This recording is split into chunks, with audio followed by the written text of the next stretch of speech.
میں بند کمروں کی سیاست پہ یقین نہیں رکھتا. آپ کو جس طرح پتہ ہے ہمیشہ جب بھی انقلاب آیا ہے وہ نوجوان لے کے آئے ہیں. اس وقت ایسا نہیں ہوگا آپ بند کمروں میں فیصلے کریں, کوئی بھی نمائندہ ہمارے اوپر منسلک کر کے دے دیں, ہم آپ کو ووٹ دے دیں. اب وہ دن نہیں رہے.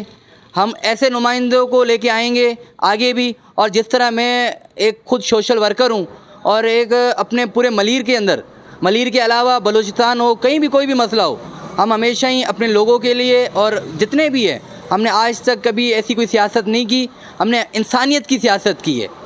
ہم اپنے لوگوں کے لیے, ہمارے ارد گرد رہنے والے لوگ, ہم ان کے بقا کے لیے اور ان کو جو حق نہیں ملا آج تک, ان کے لیے ہم سیاست میں آئے ہیں. انشاءاللہ مجھے پوری امید ہے یوسی دسنا شنو کی عوام کے اوپر آپ ہمارے ملیر اتحاد پینل کو تالے پہ ٹھپا لگا کے کامیاب کریں گے اور ان کی سیاست کا خاتمہ کریں گے. جی بالکل, جب ہم نے آزاد فارم جب جمع کرایا تھا اس وقت ہمارے اوپر پریشر ڈالا گیا ہے, لیکن ہم جب پہلے بھی پریشر میں نہیں آئے تو اب بھی نہیں